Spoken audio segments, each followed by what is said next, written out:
Radio Andújar, 92.9 FM. Radio Andújar te ofrece Historia de Andújar, un espacio para dar a conocer el patrimonio, las tradiciones, la historia y la cultura de nuestra ciudad. Historia de Andújar, un espacio presentado y dirigido por Tomás de Jesús Porras los jueves cada 15 días a las 7 de la tarde y a las 12 en redifusión. Puedes seguirlo también en las redes de Radio Andújar y en las redes de Historia de Andújar.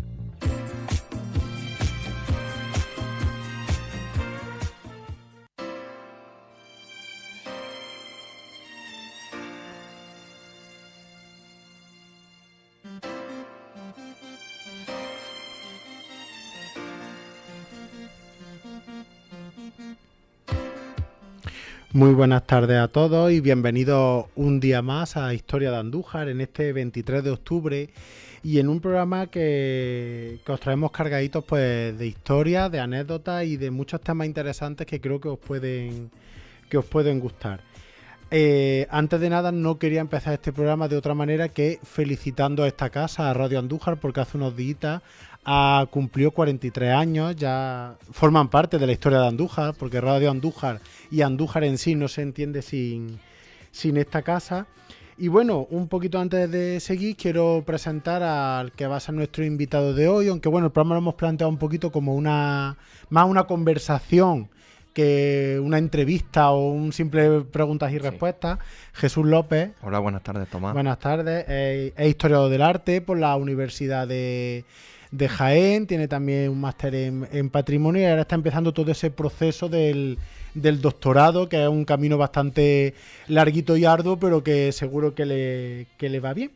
Y bueno, después de felicitar a esta casa por su 43 aniversario y presentaros al invitado, pues vamos a empezar con la sección que ya iniciamos la semana pasada en el inicio de temporada, que será la sección de noticias. Y os traigo dos noticias que si bien las dos tienen que ver con la ciudad de Porcuna, con una ciudad vecina nuestra, pero son bastante interesantes y nos sirven también para contextualizar un poquito todo el panorama arqueológico de nuestra provincia y sobre todo de nuestra comarca de la campiña norte de Jaén.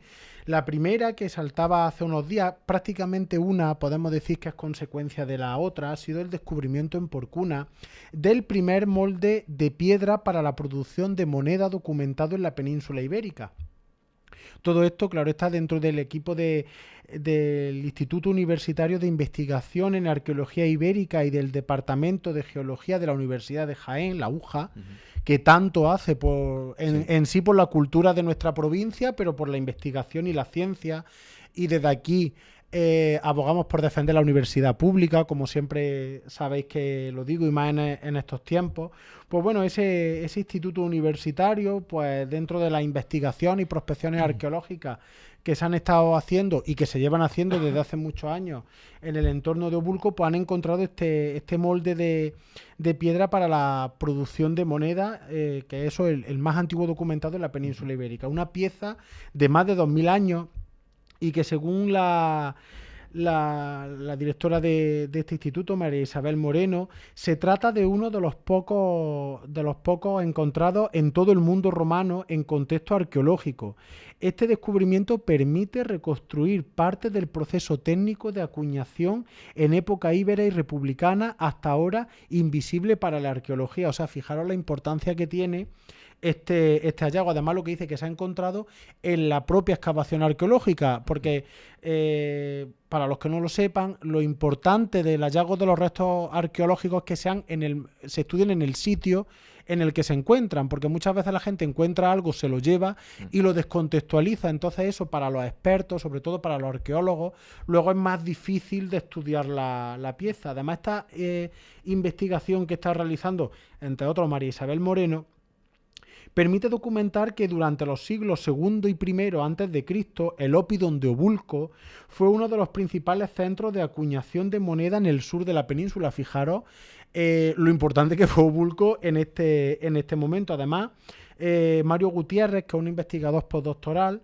nos habla de que las monedas producidas allí muestran una notable evolución tanto iconográfica como lingüística, pasando de leyendas en escritura ibérica meridional a fórmulas latinas, reflejo del proceso de integración en la estructura del poder romano. Claro, este hallazgo lo que nos permite, como bien explica aquí, es entender bien ese proceso de transición entre una sociedad plenamente íbera hasta que ya empiezan a introducirse pues todas las influencias propias de los romanos que, como sabéis, pues ocuparon toda gran parte de Europa y demás, y la península ibérica.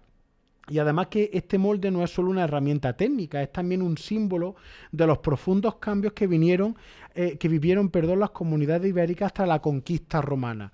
O sea, fijaros lo importante entonces que fue Obulco. Ya tenemos también todo el tema arqueológico que hay en el Museo Ibero de Jaén. Ese museo que tristemente poquita gente visita. Un museo que está ahora mismo ahí desde hace unos años en una disputa entre instituciones, sí, porque si bien como tal no llega a tener colección propia, pero tiene ya una colección, una exposición temporal que se ha vuelto permanente, sí, ¿verdad? Y en el que, entre otras piezas, está todo el tesoro de Obulco, todo ese, se supone que un altar íbero en el que hay toros, el famoso guerrero de Obulco, que ha sido tan utilizado creo que sobre todo por la Diputación Provincial, fue tan usado hace unos años como imagen de la provincia de Jaén, pero es verdad que es un museo que nació con cierta indefinición en cuanto a colección y que hoy en día se sigue sin terminar de resolver. Creo que el programa de la museología y museografía creo que está en proceso y no debe de tardar mucho porque, bueno, es triste que una institución de tal magnitud haya quedado reducida a una simple exposición temporal de carácter permanente. Claro, es que es eso, una exposición temporal pero a la vez permanente. Y además para los que hayáis tenido la oportunidad de ir y a los que no, os insto a que vayáis porque además la entrada es gratuita. Es un macroedificio, sí, o sea, gigantesco que ocupa lo que era la antigua cárcel provincial de Jaén, todo el solar que dejó el derribo del edificio y que, como veréis cuando vayáis, está infrautilizado porque en verdad hay muy poquito espacio expositivo porque como no hay nada más, pues no se ocupa. Y tiene un gran salón de actos, se le hicieron también salas para que los niños vayan allí a hacer cursos.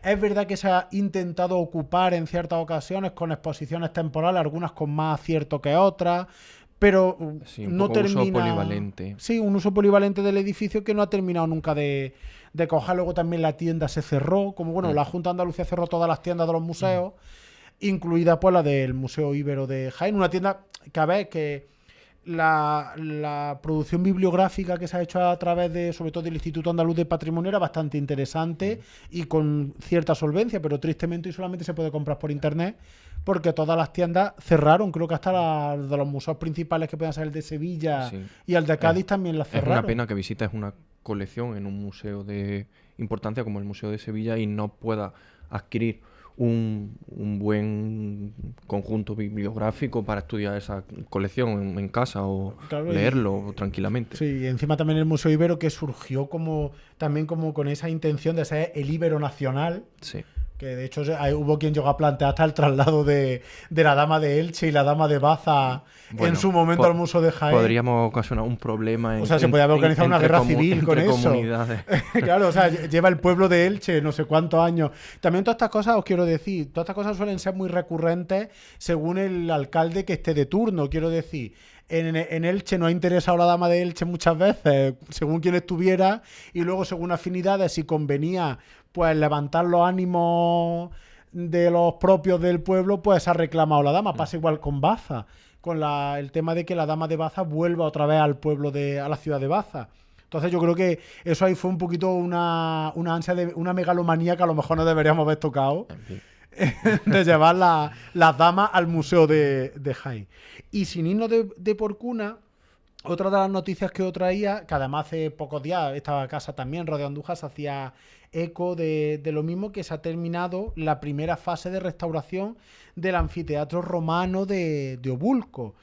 También una pieza, se han hecho, te metes en internet y se ha hecho eco de ello hasta National Geographic, hablando de lo importante que es el hallazgo. He traído más o menos unos datos, ¿no? Que, bueno, se encuentra, como sabéis, en Porcuna, que es un pueblo de apenas 6.000 habitantes. Y ahora mismo está pues en el epicentro de la actualidad arqueológica a nivel, podemos decir, español, europeo, y no sé si atreverme a decir casi a nivel mundial, porque el anfiteatro que se ha encontrado, estamos ante uno de los coliseos romanos más grandes fuera de la península itálica, es decir, fuera de Italia. O sea, entra ahora mismo en el ranking junto con el de Mérida, el de Tarragona y casi con el de Itálica, que hasta ahora mismo era el anfiteatro más grande que había fuera de la propia Italia. Para que os hagáis una idea, tenía una capacidad de 10.000 espectadores. O sea, los estudios que ahora mismo se han podido plantear en torno a él. Y bueno, se originó a partir del asentamiento ibérico de Hipolca, que sería el nombre íbero de Obulco, y su nombre romano se oficializó durante el proceso de romanización a partir del siglo II a.C. Además, esta ciudad fue clave en la estrategia militar de Julio César durante las guerras civiles del 49 al 45 a.C. O sea, entre el propio Julio César y el mítico cónsul de la República Romana, Pompeyo el Grande. O sea, fijaros la importancia que llegó a tener lo que hoy en día es Porcuna. Además, Julio César la eligió como base de operaciones antes de enfrentarse también a los hijos de Pompeyo en la decisiva batalla de Munda en el 45 a.C. Y de hecho le dio el título de municipio pontificiense.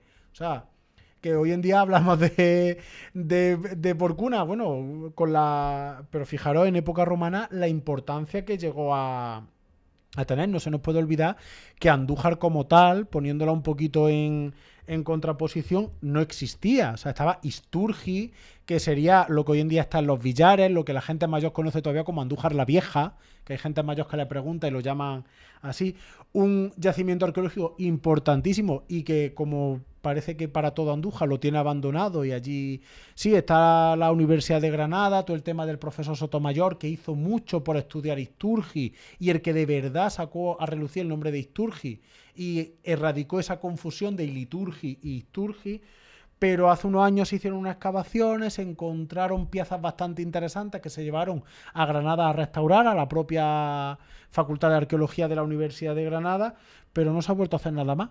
O sea, todo lo que es la excavación arqueológica, sí, están hechas las catas, está hecho todo, se hicieron georradares, creo, también, para, según los arqueólogos en su momento, puede que también estuviésemos hablando de un teatro romano bastante importante que pudiese haber la antigua Isturgi, pero no se ha vuelto ni a estudiar ni a investigar sobre el tema, porque lo que actualmente es Andújar, no se nos puede olvidar que esta población o el espacio que hoy en día ocupa Andújar es a partir de época musulmana, que se sabe que familias nobles, vamos a decirlo así para entendernos, que habitaban Arjona, empezaron a crear aquí como pequeñas fincas de recreo que acabaron colisionando en hacer una ciudad que sería Andújar. Pero en verdad en época romana como tal, lo que hoy en día es Andújar, no había nada, eran campos de labor y alguna villa que pueda haber. De hecho, las excavaciones arqueológicas que se han hecho en todo el entorno de la ciudad no han encontrado nunca restos romanos. Lo más que se ha encontrado ha sido de época sobre todo de la primera dominación árabe. No se ha encontrado mucho más. Además, fijaros también que llevaba 2000 años bajo tierra este coliseo de Porcuna, que aunque se conocía su existencia desde principios del siglo XXI, no fue hasta 2014 que su hallazgo se confirmó durante una obra de jardinería en el barrio del Hoyo Mendo de la ciudad.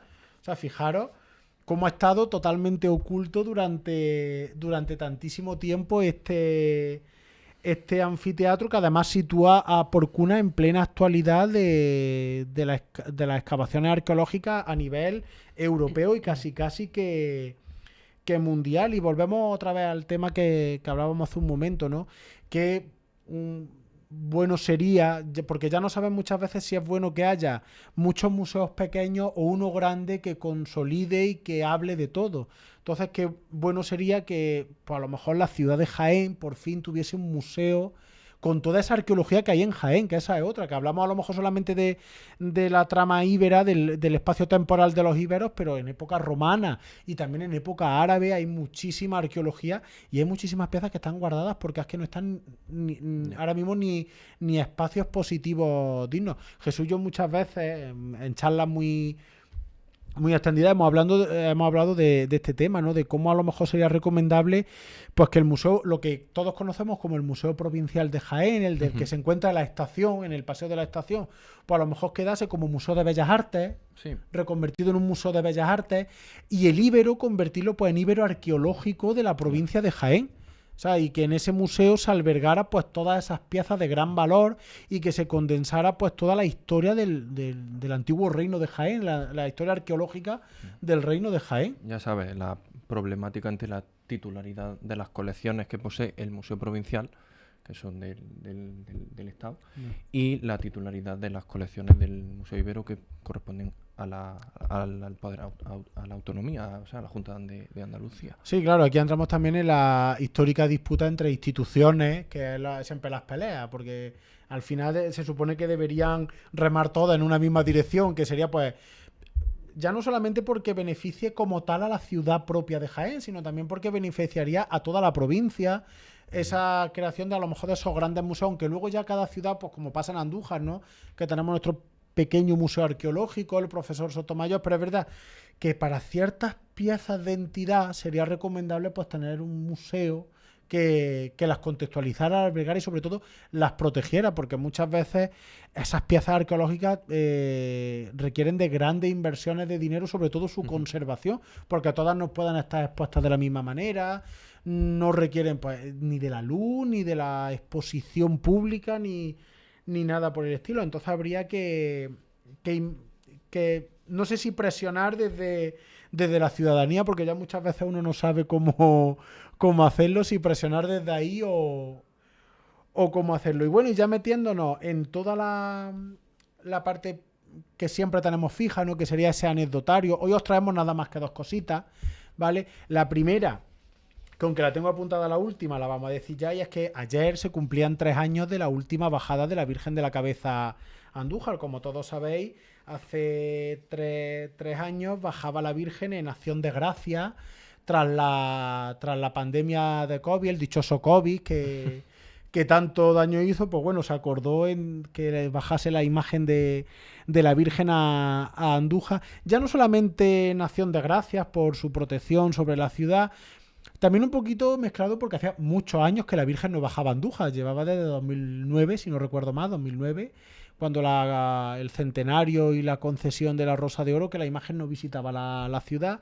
Y se acordó además yo creo que la gran bajada de los últimos años. Aquí yo creo que los que estamos vinculados al mundo de la Virgen de la Cabeza, al mundo romero, nos sorprendimos gratamente de la sobredimensión que alcanzó la bajada de la Virgen. Quizás también porque ha sido la primera, aunque en 2009 ya existía todo el tema de internet y demás, pero la primera de verdad dentro de la era de la información y demás, desde la apoteósica bajada de la Virgen por la carretera a hombros, yéndose turnando las cofradías filiales hasta que llegó al antiguo seminario para así hacer el cambio de anda y entrar ya en procesión, que eso fue, voy a decirlo otra vez, apoteósico, porque yo me acuerdo de esa entrada de la Virgen ya de noche en la ciudad, toda la gente en la calle, o sea, la propia avenida Blas Infante, la Puerta Madrid, no entraba la gente. Me acuerdo yo ese cuello de botella que se hizo cuando la Virgen giró ya para entrar en el 22 de julio en la calle Ollería, esa maravillosa estancia de la Virgen en Santa María la Mayor, en la que todo el día había gente. Además, una estancia extraña, porque por primera vez también es verdad que al estar la Virgen tanto tiempo, que no estamos acostumbrados aquí a que la Virgen esté tanto tiempo en la ciudad, cerraba por las noches, pero es verdad que hasta última hora de la noche había gente entrando y abría la parroquia a las 7 de la mañana y ya estaba la gente en la puerta esperando para entrar a ver a la Virgen.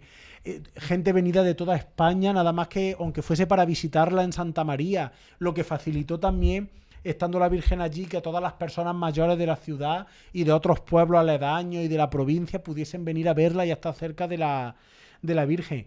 Otra cosa a la que tampoco estábamos muy acostumbrados aquí, que fue a la procesión extraordinaria con misa pontifical como tal, que nunca había tenido la Virgen, o si la había tenido eran de otra manera, ¿no? No al uso contemporáneo al que estamos acostumbrados. Una procesión además en la que la Virgen visitó, por ejemplo, el barrio de San Eufrasio, por la calle Emperador Trajano y demás. Igualmente una procesión apoteósica en la que todo el pueblo se volcó con la imagen de la Virgen. Y evidentemente la subida por el Camino Viejo, que también fue una verdadera locura. Yo me acuerdo que, por ejemplo, gente como mi padre o gente también de cierta edad que se acordaba de que, bueno, de que las subidas y bajadas de la Virgen, las que se han visto ya en el siglo XX, XXI, pues eran más reducidas de público. No es que fuese poca gente, pero que no era...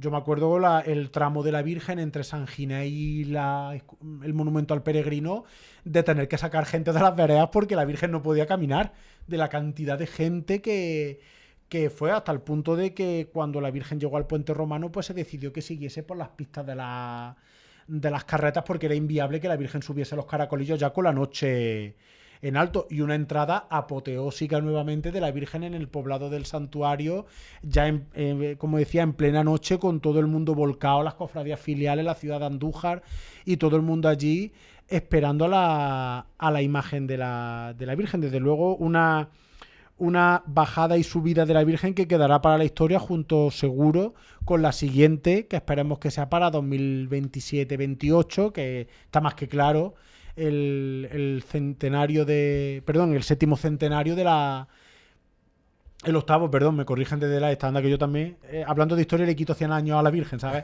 800 años de historia de la devoción a la Virgen de la Cabeza, que seguro que será igualmente apoteósico, y con toda la ciudad, las cofradías filiales y demás, volcándose con la patrona de Andújar y de la diócesis de Jaén.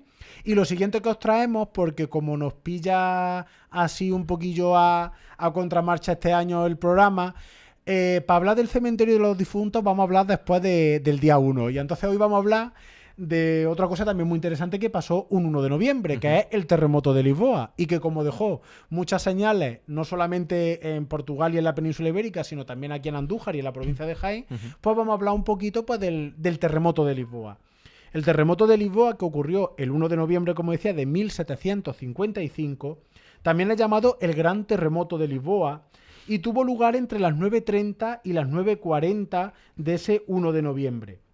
Se caracterizó por su gran duración, dividida en varias fases, y por su violencia, causando la muerte de entre 60.000 y 100.000 personas, aunque hoy en día los datos siguen variando, porque claro, las contabilizaciones antiguamente pues no eran como hoy en día. Los sismólogos estiman que la magnitud del terremoto de Lisboa habría sido de entre 8,7 y 9 en la escala que hoy en día conocemos como Richter, pero es en verdad una escala que se hace después, con su epicentro en un punto del Océano Atlántico a menos de 300 kilómetros de la ciudad de Lisboa. El terremoto fue sucedido por un tsunami y un incendio que causaron la casi destrucción total de la ciudad de Lisboa. Este en concreto es el primer terremoto cuyos efectos sobre un área grande fueron estudiados científicamente, por lo que marcó las bases de la sismología moderna. O sea, fue muy destructivo, pero también fue muy importante por todo lo que ello acarreó. Fijaros, sin embargo, por ejemplo, lo que he dicho de la ciudad de Lisboa, que la arrasó prácticamente, que luego fue reconstruida, ¿verdad? Sí, fue necesario la práctica total reconstrucción de la ciudad de Lisboa. Ahí es cierto que quien dirigió esa orquesta fue el primer ministro del rey portugués José I, el marqués de Pombal. Y es muy interesante en cuanto que, apremiaba, ¿no? Volver a elevar los edificios, viviendas y demás. Y digo que es interesante porque se diseñan de manera que presentasen una estructura flexible, es decir, un protosistema antisísmico, ¿no? De un poco de estructuras prefabricadas. Es muy interesante y básicamente porque supone en verdad el nacimiento de la sismología, el estudio de los seísmos y demás. O sea, dejó esa parte negativa de destrucción, pero bueno, sirvió para avanzar en otros aspectos. Claro, además un sismo que en el caso, por ejemplo, del país vecino de Portugal, pues mermó todo ese momento de expansión que estaba teniendo Portugal, sobre todo en la zona de Brasil y demás, porque prácticamente desmembró a lo que sería la urbe central, que era Lisboa, del resto, porque fue tanta la destrucción, como decíamos, que lo arruinó todo. En el caso de Jaén... Bueno, también sirvió un poco para reorganizar el tejido urbano, se abren importantes avenidas, un poco al estilo, al aire de los bulevares franceses. Claro. También importantes plazas, como la Plaza del Mercado, que está directamente abierta al Guadiana. Entonces, bueno, también un poco esa idea de higiene, de ventilación de los espacios públicos que se empiezan a implantar en las ciudades europeas. Claro, además, los que hayáis tenido la oportunidad de ir, sobre todo a Lisboa, veréis que hoy en día siguen siendo más que evidentes las huellas del terremoto, ya no solamente por esa nueva división urbana que se planteó, sino que, por ejemplo, en el caso de muchas iglesias, pues fue más fácil dejar las que estaban arruinadas y hacer unas nuevas cercanas, y puedes ver hoy en día prácticamente las ruinas todavía de muchos de esos conventos y edificios importantes que quedaron arruinados. En el caso de Jaén, el seísmo se sintió un poquito más tarde, cuando hablo de Jaén hablo de la provincia, a partir de las 9:50 de la mañana, hora local, y se produjeron daños no solo en la capital, sino en muchos pueblos, ¿no? En el caso de la capital, la propia estabilidad de la catedral se vio afectada, que ahora hablaremos un poquito más adelante, pero básicamente una de las huellas principales fue que se tuvo que realizar la iglesia del Sagrario, un poquito también para sujetar el edificio por ese franco de la calle Campana. Y demás, esa iglesia que se construye a partir de 1761. También hay constancia de los daños ocasionados en otras localidades. Por ejemplo, el castillo de Alcaudete, que en ese momento seguía estando habitado, tuvo que ser desalojado por los destrozos. En Baeza se derrumbó parte de una pared de la catedral, la pared que se encuentra en torno a la Puerta de la Luna, que de hecho, creo recordar que se siguen viendo las señales de ese derrumbamiento. Sufrió igualmente daños la torre del convento de la Merced, el coro de los Padres Trinitarios Descalzos, una esquina de la torre de Nuestra Señora del Alcázar, y se agrietó la bóveda de otro edificio muy significativo de Baeza, como es la Capilla de los Benavides en el convento de San Francisco, el gran convento franciscano de Baeza, que quedó arruinado. Quizá la gran pérdida. Lo que creo que le pasó un poco como al Titanic. El debilitamiento de la bóveda provocado por el seísmo fue un poco lo que al final la llevó a su destrucción, porque se solapan los acontecimientos históricos, tenemos la guerra de independencia y al final nunca se terminó de restaurar ese espacio y acabó en ruina. Probablemente una de las grandes proezas técnicas y arquitectónicas que levantó Andrés de Vandelvira, obviamente todo promoción de los Benavides, que lo que hicieron fue un ejercicio de poder, ¿no?, de ego, imitar a Francisco de los Cobos, lo que había hecho en El Salvador de Úbeda, pues ellos lo hicieron en la capilla mayor, en la cabecera del convento de San Francisco de Baeza. Pero además hoy en día podéis verlo porque al lado de él hay un famoso restaurante. El Vandelvira. Y además, una restauración que se hizo, bueno, restauración entre comillas, muy polémica porque dejaron la ruina al aire, lo únicamente que se reinterpretaron el volumen de los arcos con este acero cortén que tanto se llevó a mediados de los 2000 y pico, y bueno, un poco problemático porque es que se está desmoronando, los restos que han quedado se están desmoronando. Claro, restauraron, hicieron ahí una recomposición, pero al no cubrirlos, claro, se siguen erosionando pues con la lluvia y las inclemencias meteorológicas propias del momento. Luego también, por ejemplo, en Úbeda se cayeron algunas piedras de la iglesia de Santa María de los Reales Alcázares. En la capilla del Salvador también sufrieron especialmente daño algunas partes de la bóveda, daños en el convento de San Juan de Dios, y la iglesia de San Juan se le cayó la torre encima de las casas adyacentes. Luego, por ejemplo, en el caso de Quesada, Jimena, Segura de la Sierra y Cazorla, se produjeron derrumbes montañosos. Ya sabéis, son pueblos que están rodeados de montaña, y también se produjeron bastantes daños. En el caso de Andújar se empezó a sentir más o menos pues también sobre esa hora, entre las 9:50, 9:30 de la mañana, y aquí sin duda arruinó a varias casas. Por suerte no hubo daños personales.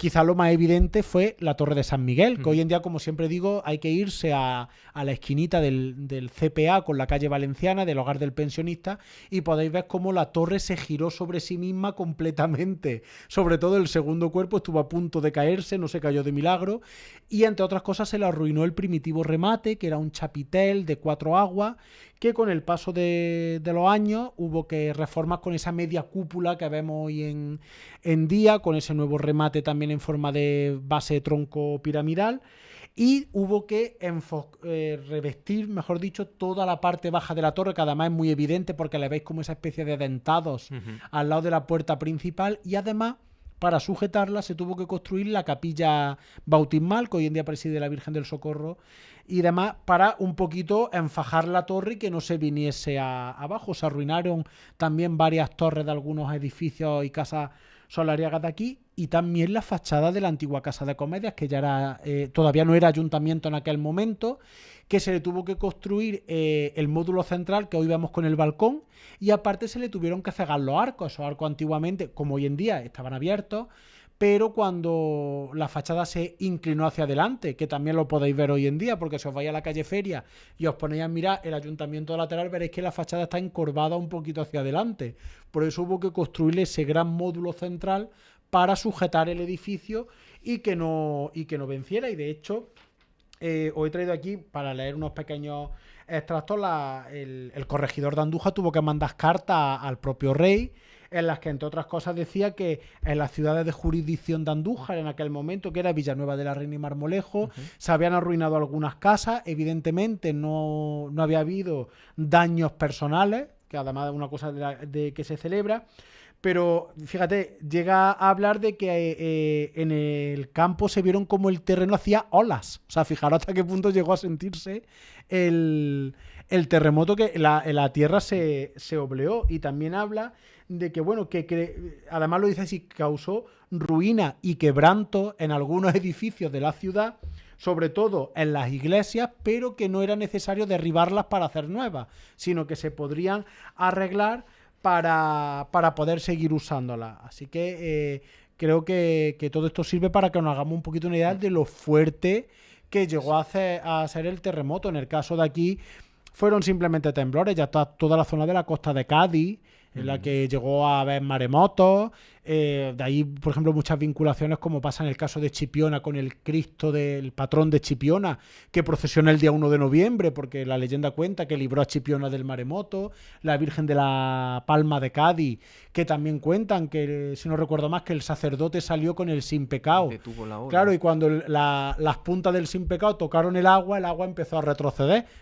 Evidentemente las casualidades de... Todos nos entendemos en estas cosas. Y en la segunda parte, que es un poquito también para lo que traigo a Jesús para hablar, porque vamos ya al descanso, vamos a hablar de una cosa que os prometí la semana pasada, que fue un poquito para entender más un edificio muy importante con el que Andújar también tiene relación y ha tenido a lo largo de su historia, que es la Catedral de Jaén. Entonces, en esta segunda parte, pues vamos a explicar un poquito todo lo que nos dé tiempo, claro está, de ese gran proceso constructivo de la catedral y toda esa historia y patrimonio que guarda el edificio.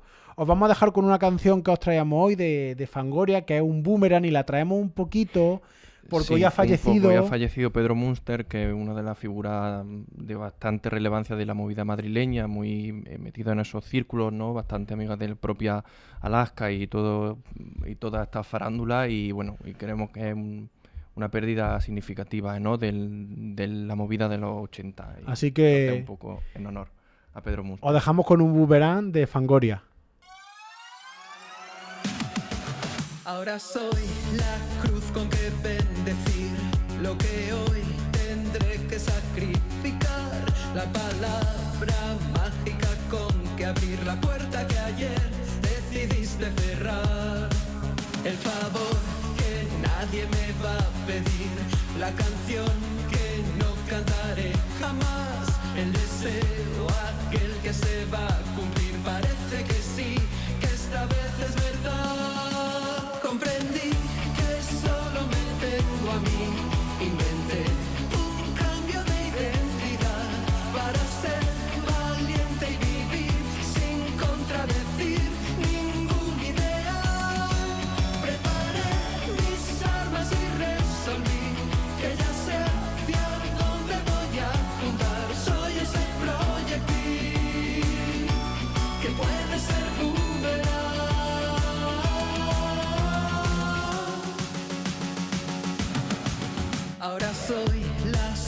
cara de un maniquí, sonriéndote sin gesticular. Torre de Babel que hay que construir y desafiar toda divinidad.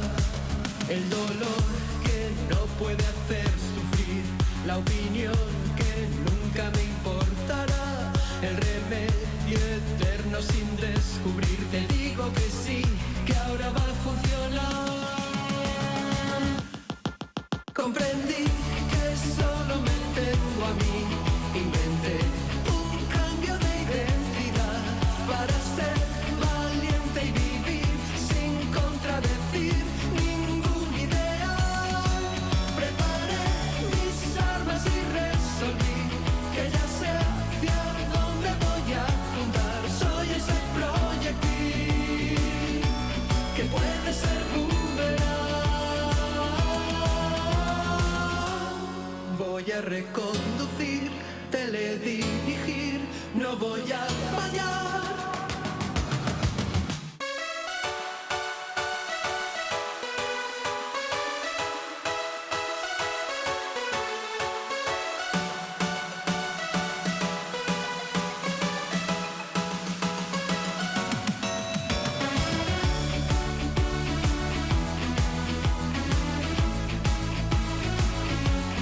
Soy ese proyectil que puede ser boomerang, un boomerang.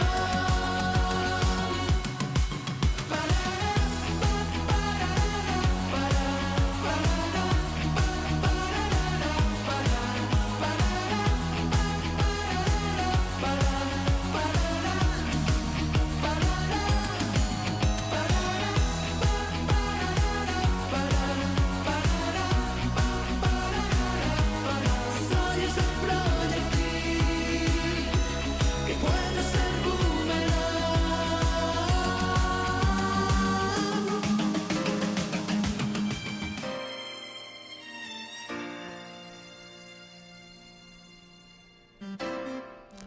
Bueno, pues después de este boomerang de Fangoria con el que hemos tomado una poquita de agua para seguir con la segunda parte del programa. Como decía, la semana pasada ya hablamos, perdón, hace 15 días hablamos un poquito de la catedral y que sería interesante pues acercarnos más a este edificio tan importante, no solo para la ciudad de Jaén, sino también para toda la provincia y evidentemente también pues para la historia del arte a nivel nacional e internacional, que muchas veces nos valoramos mucho la importancia de la catedral. Y bueno, la Catedral de Jaén, o como su nombre técnicamente es, que es Catedral de Nuestra Señora de la Asunción, que la podéis ver en la fachada. Sí. Ya os hago un poquito spoiler.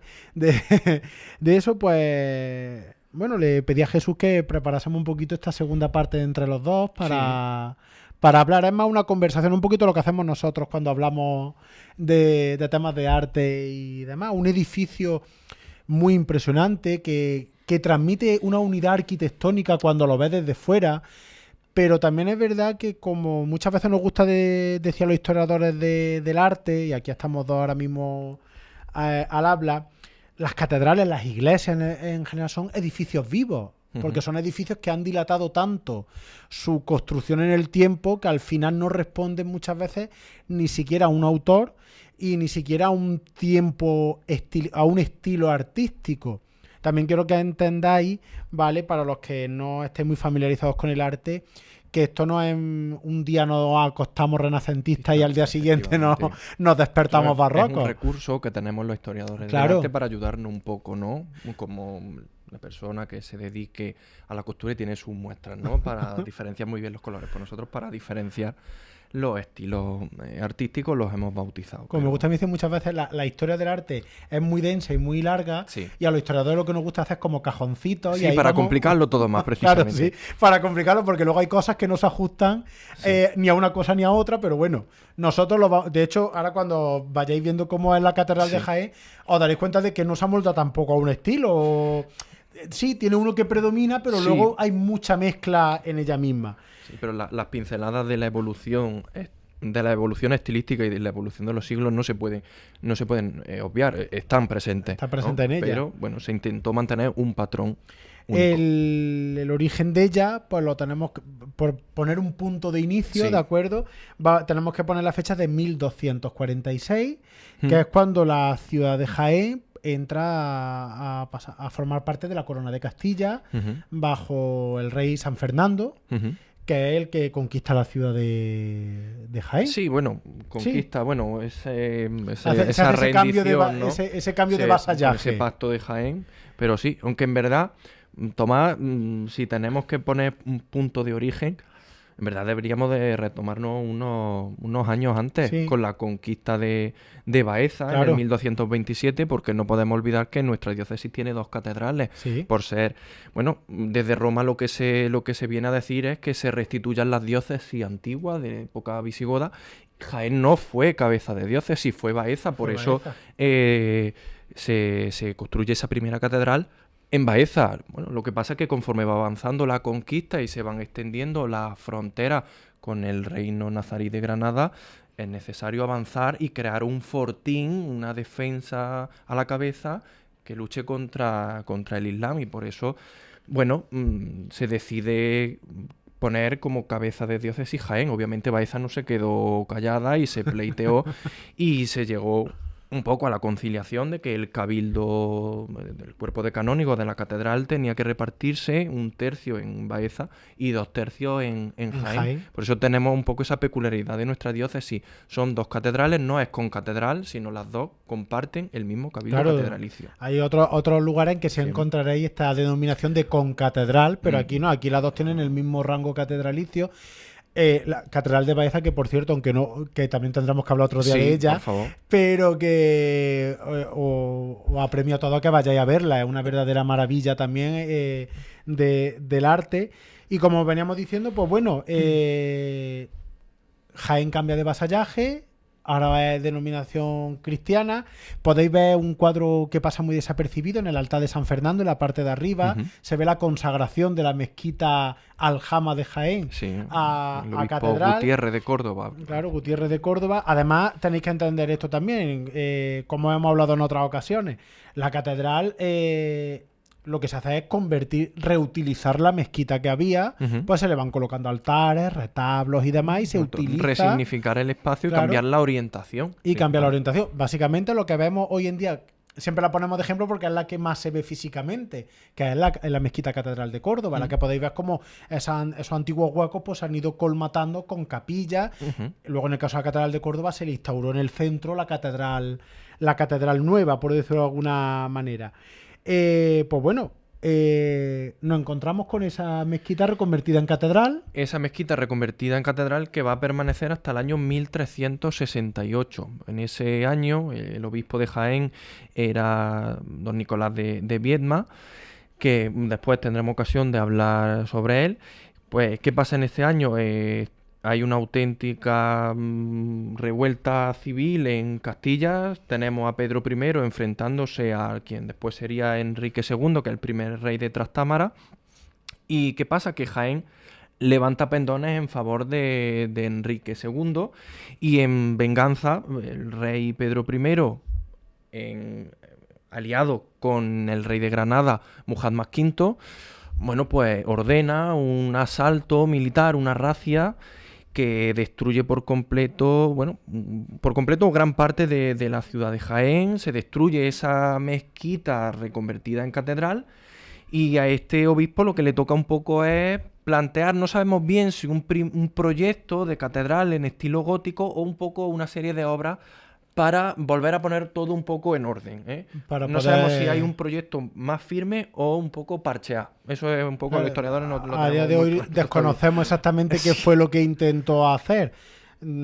Fijaros también una cosa, como se suele decir el refrán, me había permitido que lo dice, ni tan moro ni tan cristiano, te quiero decir. No, Pedro cuando I convenía, Pedro I, aliado de Muhammad V, y se cargan Jaén porque el rey que tenía jurisprudencia ahí era enemigo de él y estaban luchando en ese momento. Por eso también me gusta siempre decir esto de que la historia no son compartimentos estancos, No. que todo está una línea, que es la línea de la historia, pero luego hay millones de líneas que se entrecruzan, en las que puedes entender toda esa interrelación entre muchas cosas, en este caso, pues, Sí, son dos hermanos, vamos a decirlo así entre comillas, que se están peleando por el poder, porque no creo que no eran hermanos directos, no eran hermanos directos, pero se estaban peleando por el poder. pues bueno, empieza no sabemos, esa reconstrucción, primer proyecto de catedral gótica, y después tenemos que hablar de... Sí, ya un primer proyecto ya gótico del que sí han llegado resabios hasta nuestros días, que si vamos, bueno, lo que se conoce como el Callejón de la Mona de la capital de Jaén,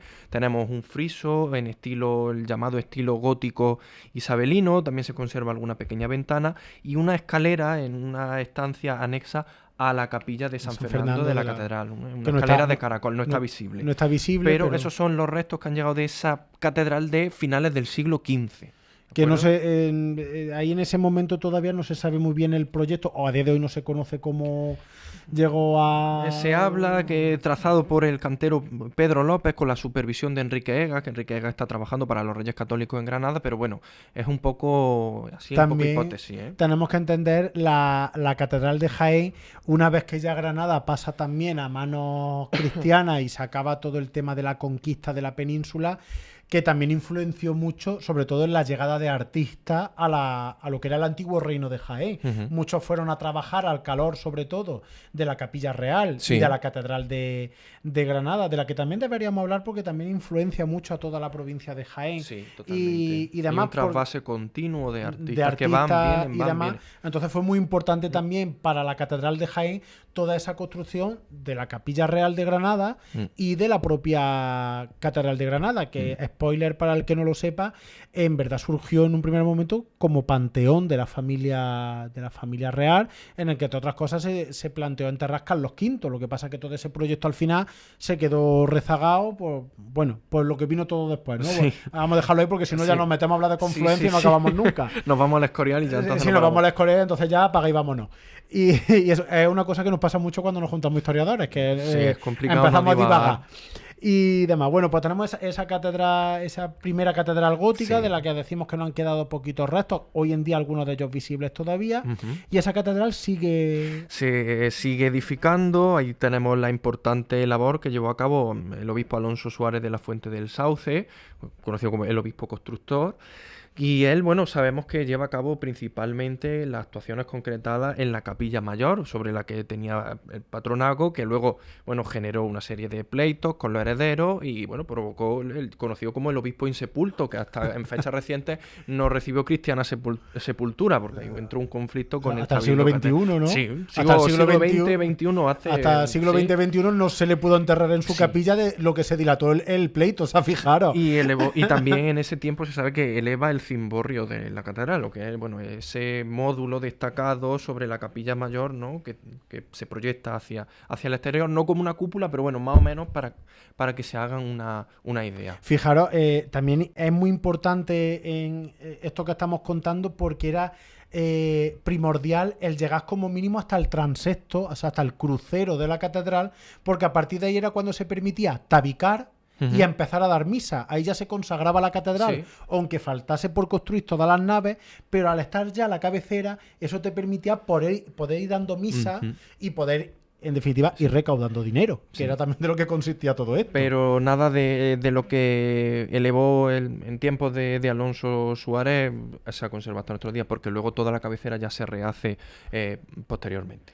Aquí ya casi que deberíamos hablar de la importancia de cierto aquí, prelado. Sí, que además paisano, bueno, de Santisteban del Puerto, pero jiennense. El conocido popularmente como Cardenal Merino. El Cardenal Merino, que fue obispo de Jaén, pero que, bueno, desarrolló una carrera eclesiástica, reluciente, porque da el paso a Roma, se va a entrar en relación con la curia, con importantes familias. De hecho va a ser secretario del hermano de Ludovico el Moro, que era el señor de Milán, que es Ascanio María Sforza, y de ahí, bueno, va a ser arzobispo de Bari, va a ser nombrado cardenal de San Vital, y todo esto que le va a generar, pues, bueno, una serie de conocimientos humanistas y artísticos del foco renacentista, donde se está gestando toda la vanguardia del arte en el momento, y al venir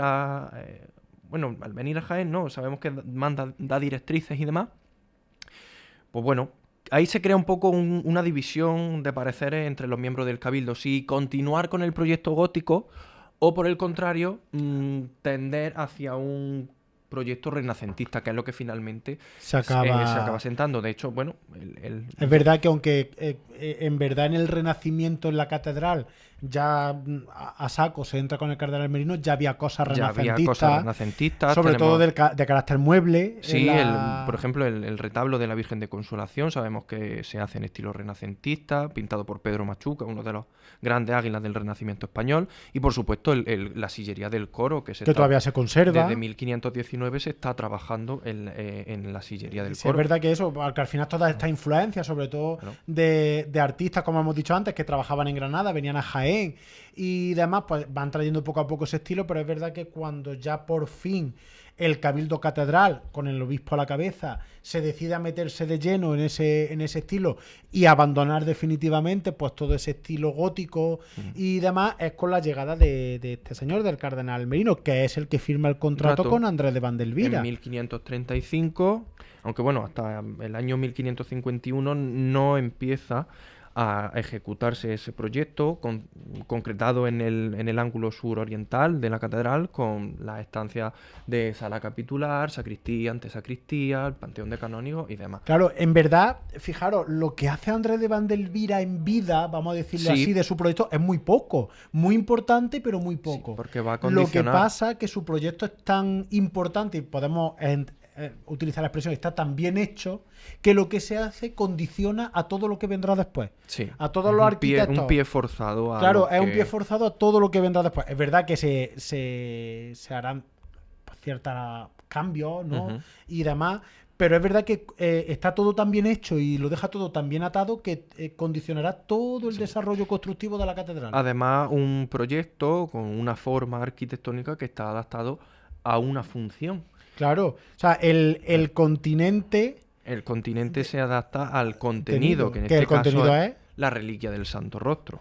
O sea que toda la catedral un poco está concebido como un gran relicario de piedra. Claro, en verdad esa reliquia tan importante, con además esa función de protección tan importante que tendrá, porque no se nos puede olvidar que Jaén era la guardia y defendimiento de frente a los herejes, ¿no? Que estaban en Granada al ladito de ellos y demás, pues se construye esa gran mole de piedra que es, como ha dicho Jesús, un relicario de piedra para albergar la reliquia, una de las más importantes de la cristiandad. Que es, ¿cómo es la palabra que a mí siempre...? Sí, es una imagen aqueropita. Quiere decir imagen aqueropita. Que para su realización no ha intervenido la mano humana, sino que bueno, se obtiene a partir de la intervención divina, porque no podemos olvidar que lo que veneramos como el Santo Rostro hace referencia a uno de los pliegues del velo de la mujer Verónica, que quedó marcado el rostro de Cristo cuando iba camino del Calvario, ¿no? Hay otras imágenes aqueropitas veneradas por la cristiandad, como es el sudario de Turín, o el llamado el Sagrado Mandilion, que es, bueno, la efigie de Cristo que él mismo en vida mandó al rey Abgar de Edesa. En fin, bueno, todo esto entra dentro de la leyenda dorada, vamos a decirlo así, y de la tradición oral de la cristiandad, ¿no? Claro, se supone que la Verónica, el velo, o sea, Santa Marcela, sí, que en verdad es un personaje que en los textos bíblicos no... Un poco alegórico, se supone que llevaba un velo que estaba plegado en tres pliegues grandes, valga la redundancia, y cuando le limpia la cara a Cristo camino del Calvario, se sacan tres imágenes, ¿no? Tres caras de Cristo. Fue como has comentado, una de las grandes veneraciones de la provincia, es decir, estaba muy a la altura incluso de Santiago de Compostela. Fue un gran centro de peregrinación, lo que explica la magnificencia de la arquitectura de la catedral, y lo que comentaba de que esa forma se adapta a la función es a la liturgia en torno a la propia reliquia, a cómo se veneraba, porque bueno, cada Viernes Santo y cada día de la Asunción, cada 15 de agosto, la reliquia se muestra a los puntos cardinales, y por ello fue necesario plantear la catedral con una serie de balcones, que es muy curioso porque le da un aspecto muy civil, a un Sí. edificio que es religioso, y por ello encontramos toda la catedral repleta de balcones y también se abre un pórtico, una tribuna elevada en el ángulo suroriental, que es la parte que construye Andrés de Vandelvira. En fin, bueno, es un poco cómo se adapta, ¿no? La Claro, arquitectura se a hizo ese culto. la arquitectura pensando siempre en mostrar el santo rostro, que además, bueno, pues en torno a él tuvo vamos a decir, una iconografía, un culto Sí, muy reglado de cómo se mostraba, muy potente. De buena cuenta de ello dan la cantidad de reproducciones que se llegaron a sacar. Es verdad que toda esa devoción, por aliviar un poquito, entró en decaimiento ya con la llegada de la Ilustración. Sí, en el siglo XVIII no veían con muy buenos ojos ese fervor exacerbado que había en torno a la imagen por querer bendecir los objetos por contacto con la reliquia. Que a lo mejor aquí en Andújar eso nos suena un poquito, lo de tirarle prenda a una imagen para que se impregne de santidad. Claro, que se decide, aunque muy bien pensado, con enmarcar, valga la redundancia, con un marco muy rico de plata y joya y demás, pero se quitó ese componente de tocar a la imagen, ¿no? Un poco todo más ordenado. Y eso fue que poco a poco fuera mermando la la devoción. devoción. Volviendo al tema arquitectónico del edificio, tenemos ya que hablar de Alonso Barba, Sí, que es quien sucede a Andrés de Vandelvira a su muerte. que sería, al frente por de la decirlo así, catedral. el oficial de su taller. Y bueno, y es quien sigue avanzando poco a poco con la obra, y además hay una convivencia entre el edificio antiguo, los restos que quedaban de esa mezquita todavía, que además por un dibujo de... Sí, Juan de Aranda Salazar, antes de ponerse al frente de la obra, ya en el siglo XVII, que bajo su mando, ¿no? se construye y se consagra toda la cabecera de la catedral. Ahí tenemos también al obispo Baltasar de Moscoso y Sandoval al frente, buscando financiación, como ya hiciera el cardenal Merino en su tiempo, y van a estar conviviendo la arquitectura antigua con la nueva. De hecho, un poco obligó a que se siguiese la obra, porque no se quedara, por ejemplo, como Plasencia, que están conviviendo las dos catedrales, ¿no? Porque aquí peligraba tanto la obra nueva como la vieja, porque estaba apoyada la una sobre la otra. Y además, también para condicionar esa obra, lo que se hace es dar el salto, en lugar de seguir el orden lógico de la cabeza a los pies, se da el salto a la fachada, porque así se sigue condicionando la obra y se obliga a que se termine. Fijaros qué imagen, si lo hubiésemos podido ver, ¿no?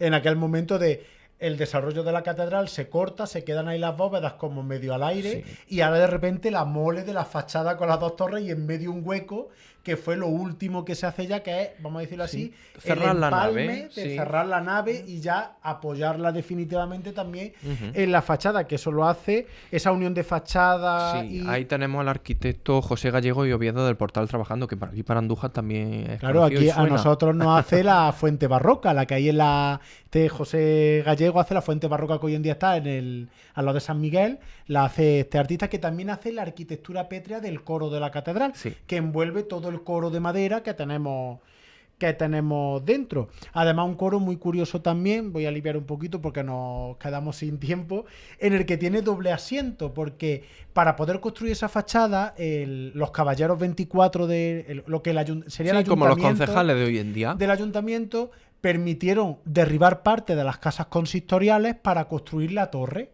una de las torres de la catedral. A cambio, privilegio, de tener privilegio de poder sentarse dentro de la catedral, en el coro de la catedral. Por eso el coro de la catedral de Jaén está dividido en dos. Veréis unos asientos en el primer tramo más cercano al altar mayor. Veréis que están las puertas que sirven también para dividir, y detrás ya está el coro de los canónigos. Ellos consiguieron ese privilegio. Ese banco de los caballeros, como claro, se hoy en día el conoce. ayuntamiento está justo enfrente, pero en aquel momento Sí, estaba en un lateral y estorbaba lateral. al desarrollo de la catedral. Y como hemos dicho al principio, también habría que destacar arquitectónicamente la última inclusión que se le hace a la catedral, que sería la parroquia del Sagrario. Claro, que viene también vinculado con el tema que hemos estado Claro, hablando, del con el terremoto. terremoto de Lisboa, porque el Sagrario de la catedral está ubicado en un ángulo, es justo por ese ángulo donde la fábrica de la catedral, con el terremoto se debilita. Es cierto que el sagrario estaba planteado desde el primer momento, pero ya ya fue la obligación, ya era necesario, porque si no la catedral se venía abajo por ahí. Se venía abajo y hubo que hacer también una obra interesantísima como esa parroquia del Sagrario. Ya nos queda poquito, Jesús me va a matar, te abogo a que venga al siguiente programa. Yo encantado. Y vaya. si no se puede al siguiente, al otro, por lo menos para terminar de hablar de la catedral de Jaén, que sería lo ideal. Nos ha quedado muchísimo. O sea, os hemos hablado del cascarón, no nos da tiempo a hablar ni de retablos, ni de pintura, ni de nada. O sea, que fijaros si nos queda por hablar de la catedral de Jaén. A colación de eso, lo único ya para deciros, como ya hemos añadido esta sección también de recomendaciones, que si podéis, os leáis el libro de las 100 obras maestras de la catedral de Jaén, que se editó en 2012 por la universidad, y también de la Universidad de Jaén el libro La Catedral de Jaén a Examen, que es 2 tomos, son libros densos porque son libros propios. El 100 obras maestras es mucho más fácil porque es en mucho más formato fácil. catálogo y muy bien ilustrado y con textos con muy claros. fotografía y textos muy, muy claros. Y bueno, yo ya hoy también tiene que ver con otro programa de esta casa. Nosotros esta noche nos vamos al Camino de Santiago. Así que desearnos suerte, que nos vaya bien, aunque nos vaya a ver, pero bueno, no nos queda otra. Y nosotros nos escucharemos el próximo 6 de noviembre con el siguiente programa, que lo mismo es la segunda parte de hablando de la Catedral de Jaén. Así que muchísimas gracias y nos escuchamos dentro de 15 días en Radio Andújar. Hasta pronto.